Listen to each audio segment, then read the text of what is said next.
বন্ধ কৰো অবৈধভাবে বালি খনন বন্ধ কৰো হুঁশিয়াৰ হুঁশিয়াৰ হুঁশিয়াৰ হুঁশিয়াৰ হুঁশিয়াৰ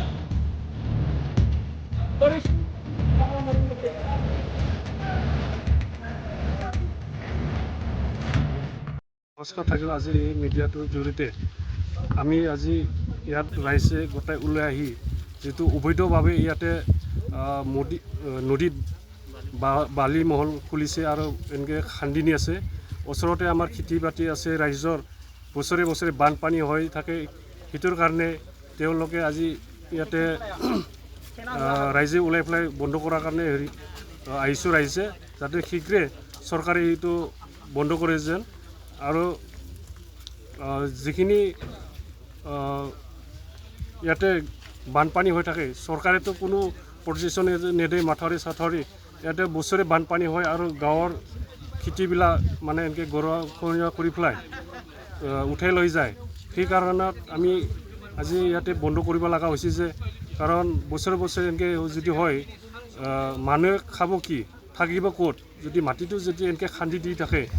ইয়াৰ কাৰণে আমি ফৰেষ্ট ডিপাৰ্টমেণ্টক শুকাই দিছোঁ যে অতি শীঘ্ৰে যাতে এইটো বন্ধ কৰে আৰু চৰকাৰে কোকৰাঝাৰত থাকি ইয়াতে নচোৱাকৈ যাতে মহল দাগ দিয়ে, যাতে ফিল্ডত আহি তেওঁলোকে চাওক আমাৰ ৰাইজৰ কি অসুবিধা আছে, অসুবিধা হোৱা নাই, তেওঁলোকে চাই মেলি আমাৰ ইয়াত বালা মহল খুলি দিয়াটো মানে ভাল হোৱা নাই।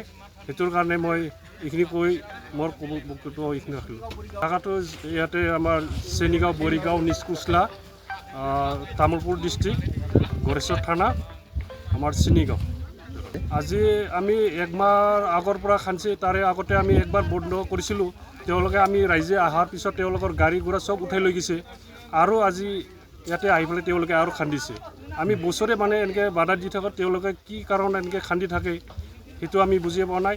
সেইটো যাতে চৰকাৰে শীঘ্ৰে তেওঁলোকক কি বুলি কয় চাই বিচাৰে তেওঁলোকক গ্ৰেপ্তাৰ কৰিব লাগে আৰু তেওঁলোকক শাস্তিমূলক দিব লাগে।